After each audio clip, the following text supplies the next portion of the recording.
أعوذ بالله من الشيطان الرجيم.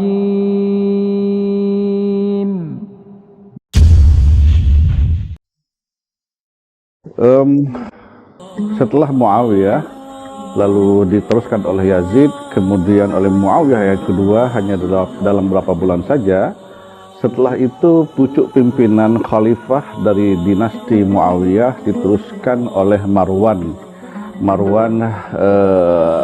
bin Hakam. Marwan bin Hakam, dia atau disebut juga di dalam dinasti tersebut sebagai Marwan yang pertama. Kita memulai pembicaraan ini dari silsilah keluarga dinasti Muawiyah dulu, dinasti Umayyah dulu. Dinasti Umayyah berasal dari leluhurnya Umayyah, di mana Umayyah itu memiliki dua anak. Yang pertama anaknya bernama Harb, yang kedua anaknya bernama Abul As. Harb inilah yang kemudian melahirkan Abu Sufyan, lalu Abu Sufyan melahirkan Muawiyah dan anak-anaknya. Kemudian dari Abul As ini melahirkan tiga anak. Yang pertama Affan, yang merupakan ayah daripada Utsman bin Affan. Yang kedua Hakam, ayah daripada Marwan. Kemudian Sa'ad, yang merupakan ayah daripada Amr bin Sa'ad. Nah, jadi dekat antara Marwan dengan Utsman bin Affan itu secara silsilah lebih dekat daripada Yazid, daripada Muawiyah kepada Utsman bin Affan. Oleh karena itu, ketika Utsman bin Affan menjadi khalifah, Marwan bin Hakam inilah yang menjadi sekretarisnya. Dan menurut ahli sejarah, para ahli sejarah mengatakan justru karena penunjukan Marwan bin Hakam ini sebagai sekretaris khalifah Utsman bin Affan, justru perangai atau perilaku daripada Marwan ini yang menjadi penyebab terjadinya ketidakstabilan politik pada saat Utsman bin Affan menjadi khalifah. Baik, pada masa Yazid menjadi khalifah, Yazid bin Muawiyah menjadi khalifah menggantikan bapaknya Muawiyah bin Abu Sufyan, Marwan sudah dibekali posisi politik pada saat itu sebagai gubernur Madinah. Namun seperti kita ketahui, kejadian Karbala terjadi pada masanya Yazid, dan itu betul-betul mencederai dan memukul perasaan seluruh kaum muslimin. Kenapa? Karena kaitannya dengan Husain, cucu Rasulullah SAW. Maka setelah kejadian Karbala itu, orang banyak yang tidak simpati lagi dengan Yazid, dan bahkan dengan dinasti Umayyah ini orang sudah tidak simpatik lagi. Oleh karenanya, setelah kejadian Karbala di Madinah, Abdullah bin Zubair melakukan movement politik untuk menggantikan dinasti Umayyah tadi dengan mendeklarasikan diri sebagai khalifah di sana. Nah, sehingga ketika dia mendapatkan dukungan oleh masyarakat Madinah sebagai khalifah dalam tanda kutip pada saat itu, dan didukung oleh masyarakat Madinah karena rasa sakit hati terhadap kejadian Karbala, maka seluruh anak keturunan Bani Umayyah diusir dari Madinah, termasuk Marwan sendiri. Padahal pada saat itu Marwan ikut menyesali kejadian itu dan ingin mengakui, memberikan suaranya atau kesetiaannya kepada Abdullah bin Zubair sebagai khalifah tandingan pada saat itu. Namun Abdullah bin Zubair tetap bersikukuh dengan keputusannya untuk mengusir siapapun dari keturunan Umayyah untuk keluar dari Madinah, termasuk Marwan yang pada saat itu gubernur di Madinah, dan de facto dia ingin mengakui kekhalifahan tandingan dari Abdullah bin Zubair, sehingga dia pun akhirnya tersingkir ke Syria. Dan itu menurut catatan sejarah mengatakan ini salah satu kesalahan terbesar daripada Abdullah bin Zubair dengan mengusir Marwan. Padahal Marwan sudah mau tunduk kepada dia. Jika saja tidak diusir Marwan dan tunduk kepada dia, mungkin sejarah peradaban Islam akan lain, tidak seperti sekarang ini.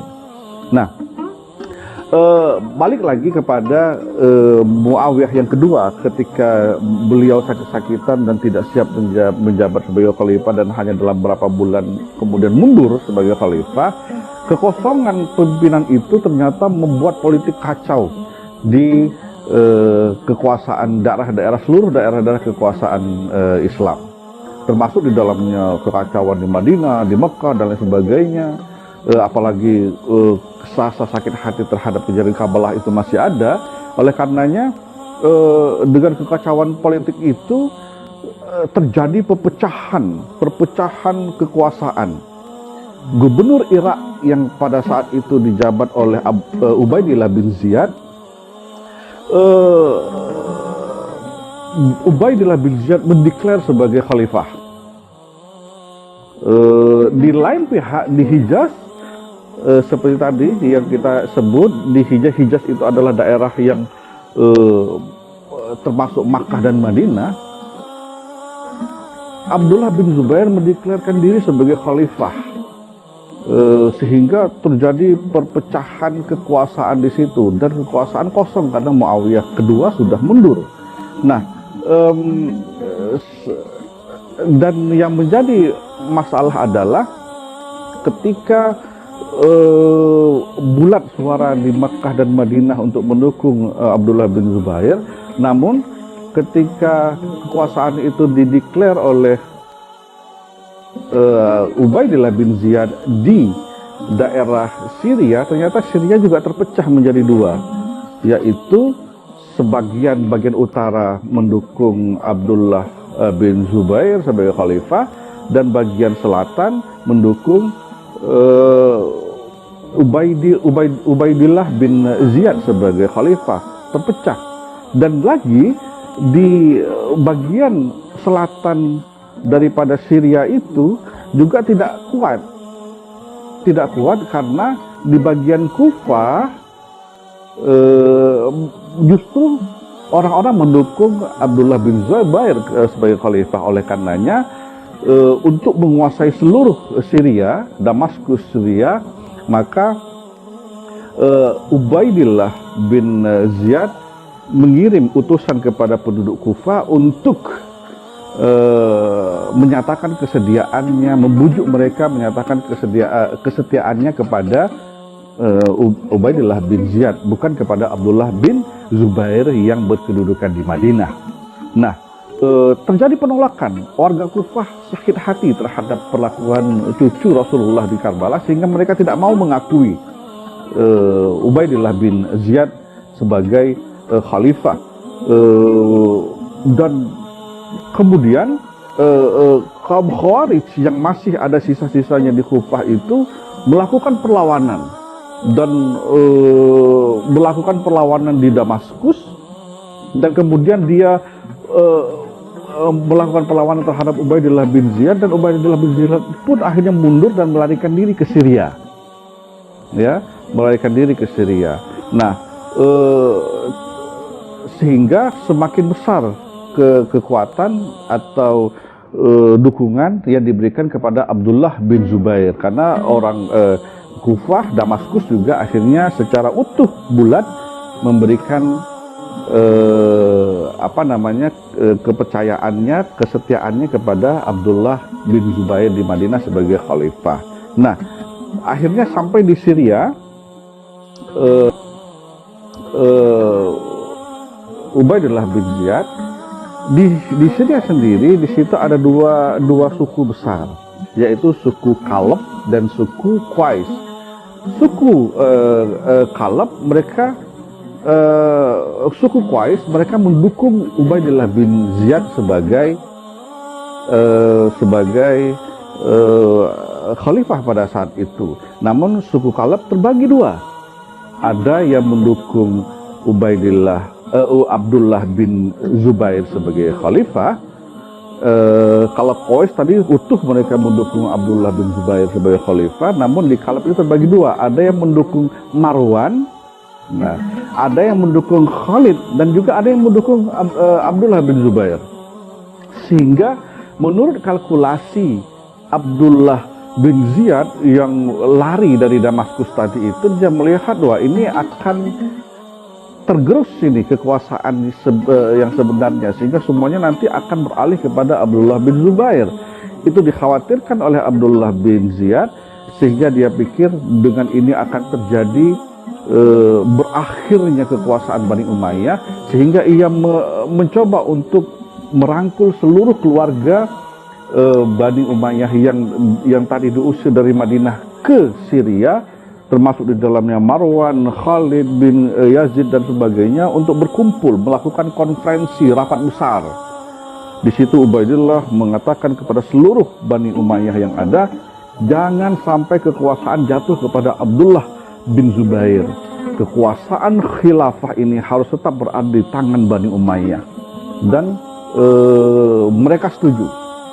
Mereka setuju. Hasil daripada konferensi besar Bani Umayyah tadi menghasilkan dua hal pokok. Yang pertama, Marwan menjadi khalifah.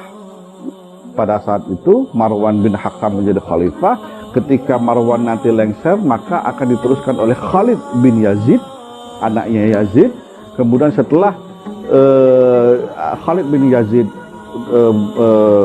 selesai masa khalifahnya, akan digantikan oleh Amr bin Sa'ad. Jadi mereka sudah menyusun sampai 3 generasi nanti yang akan menjadi khalifah ini. Itu hasil pertama. Yang kedua, Marwan bin Hakam menikahi ibunda daripada Khalid bin Yazid, jandanya daripada Yazid bin Muawiyah tadi. Jadi 2 poin itu. Marwan jadi khalifah, nanti setelah Marwan akan jadi Khalid kemudian kepada Amr bin Sa'ad, lalu Marwan pada saat itu menikahi ibunda daripada Khalid bin Yazid, janda daripada Yazid bin Muawiyah. Di situ kesepakatan konferensi Bani Umayyah tadi. Dan sejak saat itu Marwan berusaha untuk merebut Syria secara bulat untuk menjadi penyokong atau supporter bagi dia, dan berhasil. Marwan menaklukkan seluruh warga Syria untuk tunduk kepada dia. Setelah itu dia melakukan ekspansi lagi.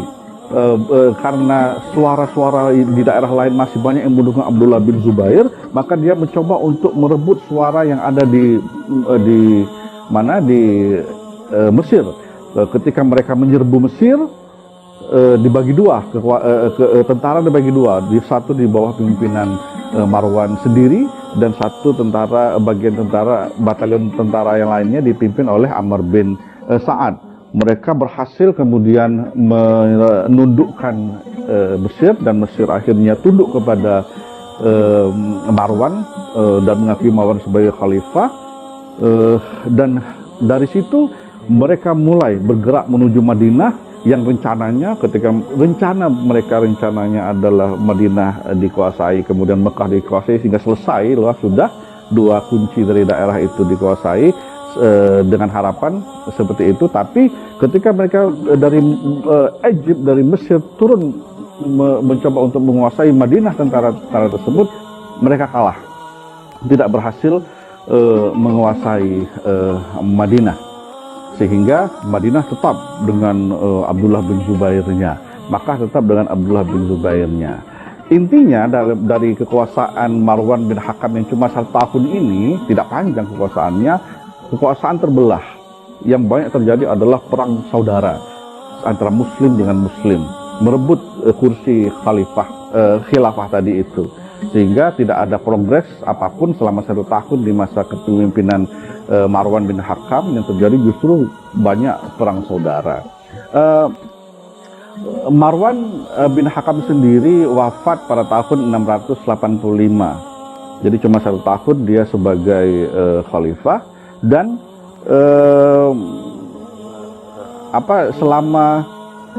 selama beliau menjadi khalifah tadi kita sebutkan tidak ada progres apapun, dan katanya menurut kebanyakan ahli sejarah mengatakan Marwan bin Hakam wafat tahun 685 karena dibunuh oleh istrinya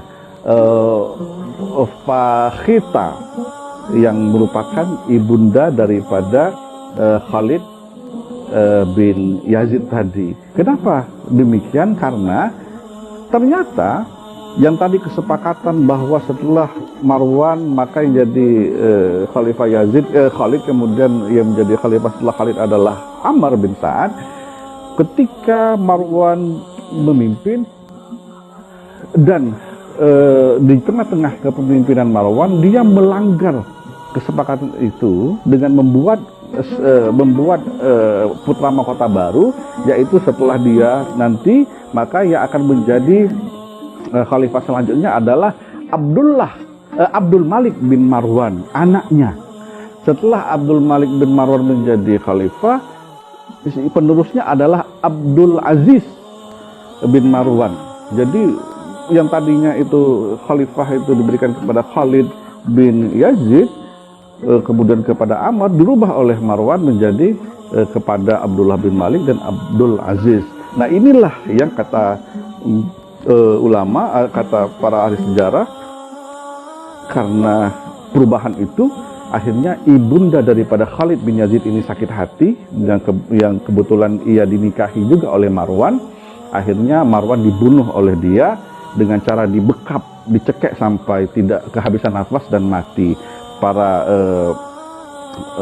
ahli sejarah menjelaskan demikian. Namun ada satu buku Bucherman yang judulnya The History of Muslim People. Di situ dikatakan tidak ada bukti yang kuat untuk menyatakan bahwa Marwan dicekik matinya, tapi dia mati karena penyakit cacar air. Nah, tapi intinya adalah dia cuma berkuasa 1 tahun, kemudian suksesi pun dirubah, tidak jadi kepada Khalid tetapi kepada anak-anaknya. Nah, di sini sejarawan juga mengatakan bahwa inilah hebatnya Marwan, di mana kekuasaan yang tadinya berada di tangan Harb, keturunannya Harb ibnu Abu Sufyan dan Muawiyah, akhirnya beralih kepada keturunannya Abdul As, ya, anak daripada seluruhnya Umayyah. Abdul As kepada Hakam, keluarganya Hakam tadi itu, kepada dinastinya Abul As, tidak lagi kepada keturunannya Harb dari Umayyah tadi. Disinilah berjalan sampai puluhan tahun kekuasaan Bani Umayyah itu berada di jalur Abul As. Nanti kita akan terus berbicara tentang kelanjutan daripada khilafah setelah Marwan bin Hakam atau Marwan I ini. Beliau cuma berkuasa 1 tahun, dan dalam 1 tahun itu banyak perang saudara yang terjadi.